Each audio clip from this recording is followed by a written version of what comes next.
Hi, everyone. Thank you so much for being on today's webinar about the Hispanic Advocacy Center of Excellence program. I'm Alex Harris. I work in the Advocacy Department here at NAC.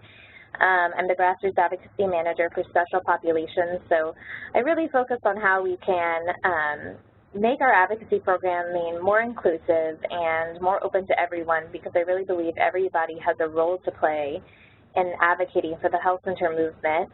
And it's something that I think everybody can get behind, and we've got nearly 25 million patients now, and although I don't expect necessarily every single one of them to be, our top advocates, I do think that everybody can have a role to play. And so this program, the Hispanic Advocacy Center of Excellence program, is really designed to give folks that role and give you guys at the health centers the support and the tools and the steps and the guidance from us here at NAC that we think hopefully will be useful to you as you kind of organize these advocacy programs in your communities. So I'm going to try sharing my screen today so I can kind of take you guys through the program itself, some of the resources we've developed for the program, and hopefully get you guys familiar and comfortable with what we're trying to do with it and what's coming down the pike in terms of some additional resources we're developing. But I want to make sure that I get to your questions, because that's really what today is about, to make sure you guys feel comfortable moving forward and using this tool at your health centers. So hopefully you guys can see on my screen here the chat box screenshot, and hopefully you guys see that in your webinar screen too. So please use that chat box to ask any questions. You guys are all on mute right now, and that's just to eliminate any background noise. But if you have a question, you can go in the chat box. I'll try to get to all of them. And if you request for me to do so, I'll also try to unmute you individually. It doesn't always work, but most of the time we can make it happen so that you can speak. Any ideas, suggestions you have, any ways that you've already started using this tool at your health center would be super, super appreciated. So don't be shy, and feel free to communicate with me in that chat box. So let me go ahead and try to change here so that I can share my screen with you guys. Give it here a second. There we go. So you guys should be able to see our Campaign for America's Health Centers website right now. The look and feel of the website is going to be changing pretty soon, but everything will still be available here, and you'll still be able to get to these resources by going to saveourchcs.org. So no worries there, but just know we are trying to make it a little bit easier for you guys and facilitate the use of technology a little bit more. So on our website, I'll just take you to the home page first so you can see what it looks like. We have a whole section here in Spanish called Se un Defensor, which has various resources. It's really targeted to whoever might happen upon our website and want to learn it a little bit more.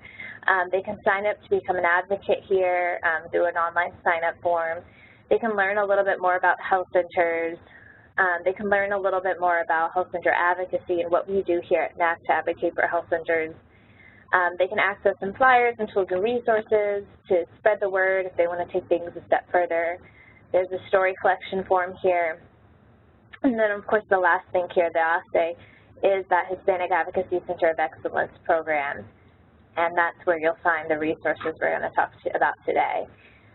So before I dive into some of the steps of the ASE and exactly what we're really looking for with this program, many of you, if you're tuned into our advocacy communications and what we're doing here at NAC, you probably have already heard, but of course we started the Advocacy Center of Excellence program. I don't know how long it's been now, a little less than a year. And it's had some really great success. We've had a lot of health centers use this as a tool to just ramp up advocacy in their communities. And it's been interesting to see there have been some health centers who haven't really been that involved in advocacy in the past and who use this as a way to say, okay, here are some clear steps and some clear action items we can do as an organization to get us to where we need to be to keep advocating for health centers in the months and years to come.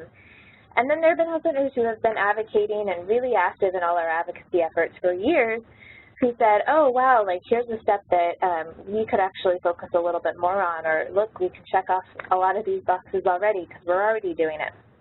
So it's really designed to be accessible to all of your organizations, and you know, if you ever feel like it's not quite going to work for you for a certain reason, that's why we work here, to try to help work with you and be flexible and get you to where you need to be so you feel comfortable advocating for health centers, especially, you know, as you know, right now there are a lot of potential changes that we might be seeing in the healthcare system, and so making sure we're advocating for our community health centers, I think is going to be really, really critical. So anyway, all that to say, the ACE program, the Advocacy Center of Excellence program, is really sort of your basic structure for how to institutionalize advocacy at your health center. But what it doesn't really do is look to how you can engage more of your patients and your community members. That's kind of like another arena that it doesn't totally touch. And so the Hispanic Advocacy Center of Excellence is really geared toward your patients and community members. And we say Hispanic because we have everything in Spanish and English, so we hope that it's inclusive to anyone who speaks either language, who may be from another country and comes here and considers themselves to be Hispanic or Latino, but also for any of your English-speaking patients who don't necessarily have the history with health centers that you have. They don't necessarily have the background, but they are appreciative of what your health center does and wants to get involved and have a voice and a role to play. So that's why we created this program. I will say, for those of you who have been working on the ACE and now have see this and are confused or not sure which one to use or if you should do both, it's totally up to you. You know, hear me out today and see what the steps are. You'll see that there's a lot of overlap with the traditional ACE, so a lot of the things you can check off really easy if you've already done the ACE. But this one, like I said, goes a little bit further in reaching to the community. And because it does that, it is a little bit more flexible in terms of the goal setting. So in the traditional ACE, for example, one of the goals for the bronze level is that you sign up 50% of your staff and board at your health center to be advocates in our Health Center Advocacy Network. That's a pretty clear goal. In the ASE program, what we do is we have you set your own goal for how many patients and community members you want to sign up. And that's because every health center is different in how you interact with the community and what your capacity is. So if you have an outreach team of 20 folks, it might be a lot easier for you to sign up patients than it is if you don't have an outreach team at all and you're trying to figure out structurally how you work this at your health center. So like I said, a little bit more nimble on this side of things. But because of that, I really want to work more closely with the folks who are developing or working on this program and to help you set your goals and to learn from you, too, of how you structure your advocacy in this way, because I think really reaching out to patients and really reaching out to the community to be advocates is fairly new. You know, not a ton of health centers have been doing that. So as you guys are kind of like on the forefront of this way of doing advocacy, we want to learn some best practices from you. So I'll take you through the program now. You'll see some instructions here. They're pretty simple. My biggest advice to you, whether you do the ASE or the ACE, is it's not a marathon. I'm sorry, it's not a sprint. It's a marathon. Take your time. The last thing I want you to do is look at this and be overwhelmed and say, oh, gosh, I don't want to do this. It's too much. It's not meant to be something that you could necessarily do overnight. Take it, you know, one step, 1 month, one step, 1 quarter, whatever works for you, and the size of your health center and the capacity you have, I think, is going to dictate how you work through this program. Most of the steps link to a resource, but if you don't like that resource or you could think of something else that would be more useful, I want to hear from you. This is part of this program that, you know, it's so important that you share your best practices and your suggestions with me, because you really know better than I do what's going to work in your community. And so I want to hear from you if there's something else or different that you think would be helpful. And like I said, the ASE is designed to be flexible because each community is so different and each health center is so unique. So if you want some more specific goals or you want to talk through what perhaps your goal should be, I encourage you to reach out to me. And then also once you've completed the steps below, there's 2 ways to submit your application to show that you've completed the steps. You can do a hard copy form and email that to me, or you can do an online form. So either way works. And once you achieve these steps, just so you know, we recognize you as an ACE health center. No matter what, whether you do the OSSE or you do the traditional ACE, you are recognized as achieving Advocacy Center of Excellence status, and you receive a certificate signed by our board chair and our CEO. And you get a nice little plaque on our homepage here, like you can see Greater Lawrence Family Health Center has. So just so you guys know, if you haven't noticed this already, right now we only have the bronze level available for the OSSE. That's because we're still working on some of the tools that we want to make available for the next 2 levels, but I'm going to give you guys a sneak peek of what those levels are going to be so you can get started if you want. But the bronze steps are available now. The first real goal is for you to make the commitment to advocacy at your health center. This is the one where it's basically the same thing as the traditional ACE. The difference is here that I'm asking you guys to take an OSSE-specific pledge. A lot of you guys have actually already done this. But it's a pretty simple form. It's basically just saying that you're going to make the commitment to try to do the OSSE as best you can, and you're interested in it, and you're going to communicate with us and share any feedback you have. So it's pretty simple. You just fill out this quick form here. And really what it just enables me to do is just understand who's interested in this and who's trying to work on it, and that way I can try to reach out to you and be helpful and provide any assistance that you might need. And again, Spanish and English. But like I said, the other steps are the same as in the traditional ACE, so making sure you have an advocacy coordinator, passing a board resolution, and incorporating advocacy as a standing agenda item. The second step is about providing information to your patient population about health centers and the importance of advocacy. And this is a very unique step because obviously we're talking about reaching out to health center patients as opposed to your colleagues and board who hopefully already know really what the value of health centers are. What I encourage you to do here is to schedule a webinar with me to train some advocacy champions at your organization on just the basics of health center advocacy. We can make it a 10-minute webinar, we can make it an hour-and-a-half long webinar. It's up to you. I want to keep it really flexible. And we can also do it in Spanish or English. If you have, come to some of our conferences or participated in the Advocacy Leadership Program, or you just feel super comfortable with health center advocacy, then by all means feel free to train your champions yourself. We definitely want you to do everything within that you're comfortable doing. So the point of this is to really get yourself some champions. If you're the advocacy coordinator, you need some support. So you need some people at your center who can really push this and be the boots on the ground and the voice of health center advocacy to your patients.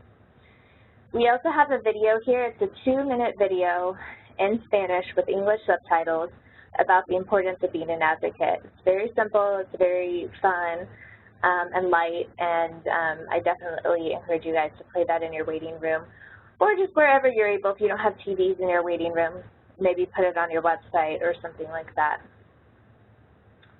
The next part is distributing some flyers at your health center. These are editable. They're Word documents, and here, I'll try to open it real quick.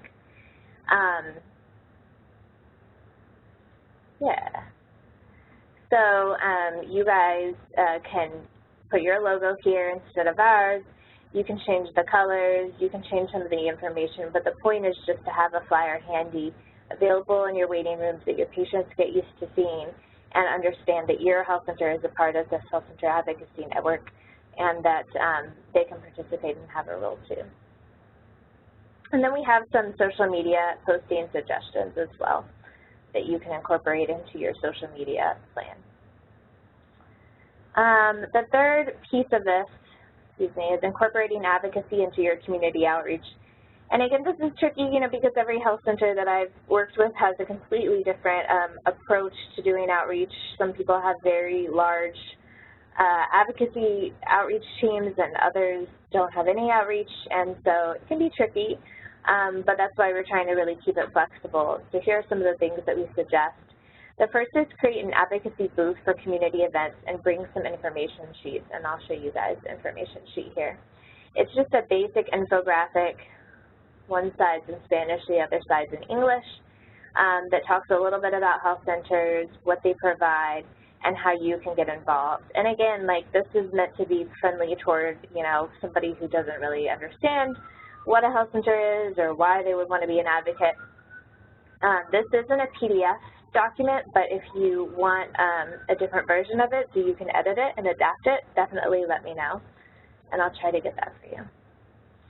And so when you go to a health fair or you go to a parade or whatever your health center is involved in the community, the point is to bring this and really try to get people to sign up as advocates and give them some more information, not just about your center, but about the importance of this program as a whole. We also ask you to host a National Health Center Week event, which I know a lot of you guys already do, and just make sure you incorporate advocacy outreach.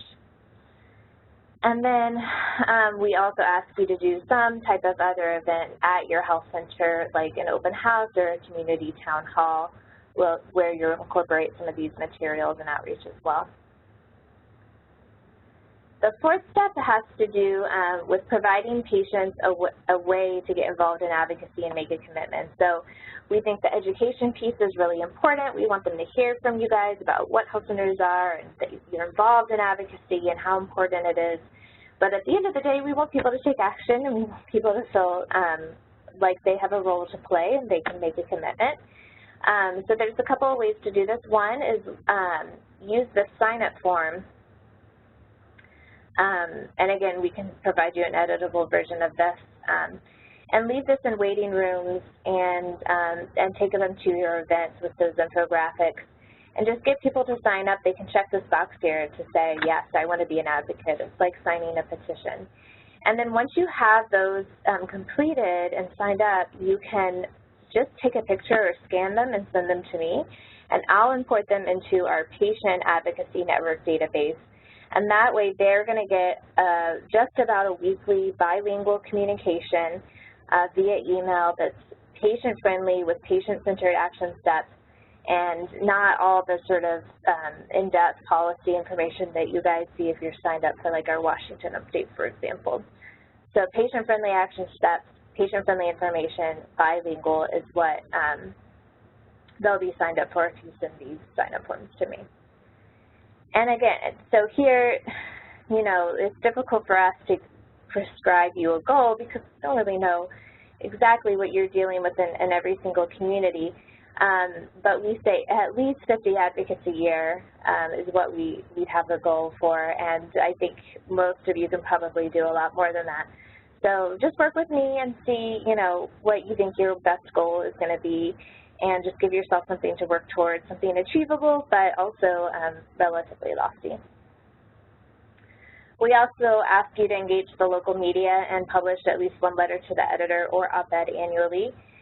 It's great if those can be in Spanish publications, but I know that's not always an option, depending on your community. We are working on some templates for this for our current political environment and our current policy issues, and once those are ready, they'll be translated to Spanish, and I'll link to them here. For now, we just encourage you to post or write anything that you think is relevant. And then we ask you to partner with another community organization on advocacy or civic engagement. And so here for the application, we'd say just let us know who that organization is and how you're working with them. And that's because I think we have a lot of people who do their best work when they work with other local organizations who may have different reach. So for example, if you're working together on organizing a health fair with an organization, or perhaps you're having some people I know will have people come in to register voters. So just describe to us, you know, that organization and what you're doing, and I think that's always the best practice. So coming soon, silver and gold levels. Again, if you just joined, just please make sure to put your questions or ideas in the chat box, and I'll try to get to them as much as I can. So for the silver level, what the goal is going to be, and we'll put out more specifics on this obviously a little bit later, but it's going to be around story collection. We think it's, one of the best ways that patients and community members can get involved is to tell their story, because they have such, in some cases, such amazing stories to tell, and that can be so useful not only for our policy and advocacy strategy and taking them to elected officials, but I think also for your health center just to have on file to really use in promotional materials and things like that and promote the work that you do. So for that step, we're going to be we're currently working on a story collection toolkit, which is going to give you some ideas about, what elements make up a good story for advocacy purposes. What information do you need to collect from that person? It'll include release forms, for example. What are some good ways to collect story? Like videos are great. Pictures can work too. You can write something up. What are the different ways you could write them up? So we're going to put some tips in there in that toolkit, but certainly shouldn't stop you from going ahead and getting started if that's what you'd like to do. And then the last level, the gold level, will be obviously that you've completed all the previous steps and that you've created a patient advocacy group. And again, we're going to work on some guidance for you guys for that, basically about how you structure a group, what are the best ways to recruit people for that group, and what does that group do. And so we're still working that out, and we're actually trying to gather some information about like some best practices and some examples of health centers that have done that really effectively. And there are a lot of health centers that have already done this, but it's something we want to make a little bit more accessible.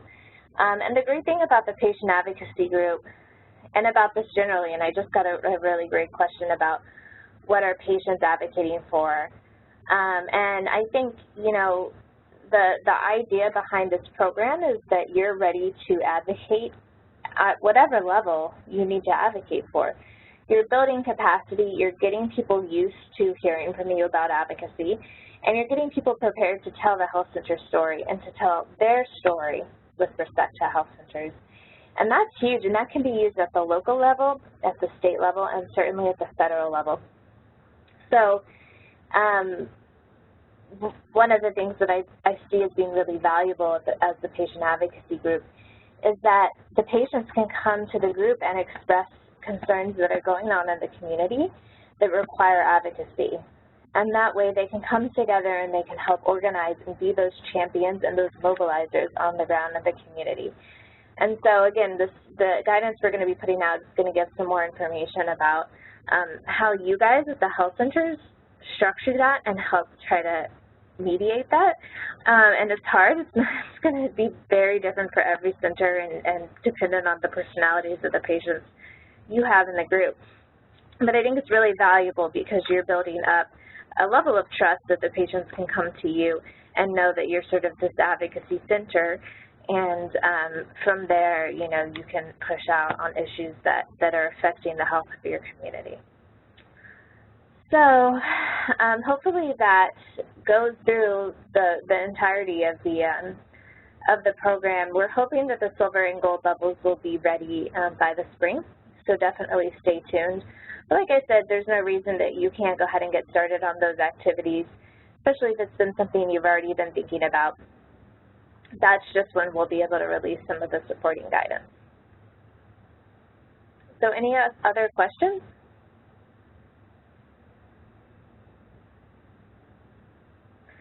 So I think it's really important to note, and because I've gotten a lot of questions about this in the past, a lot of people like when you're asking people to become advocates and you're getting them involved in something, there's a lot of concern that, but what are they pushing for? Is there a specific policy? Is there a specific piece of legislation? And I really think that, the biggest part of our job as advocates is not necessarily pushing for or against very specific legislation all the time, but just educating people, really educating people and spreading the word about the value of community health centers, the amazing work we do, the importance of what we do to our community's health, the community's economic standing and our individual patients. So being able to collect stories, being able to communicate regularly with patients, and making sure that they understand, kind of what it is they're getting into, and that your health center is connected to a larger movement and a larger network. Those are critical foundational elements to being able to advocate for or against any piece of policy legislation. So this, I'm hoping, helps lay the foundation for that. And if you feel like, again, something's missing, or you need an additional piece to make it work, please definitely let me know.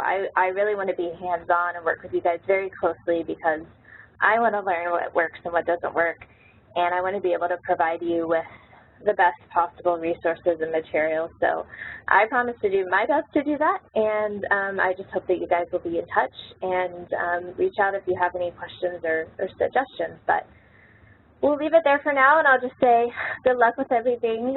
Let me know how I can be helpful. We have a lot to advocate for right now, and I'm just really pleased that you guys were on today and are interested in the program. Take care.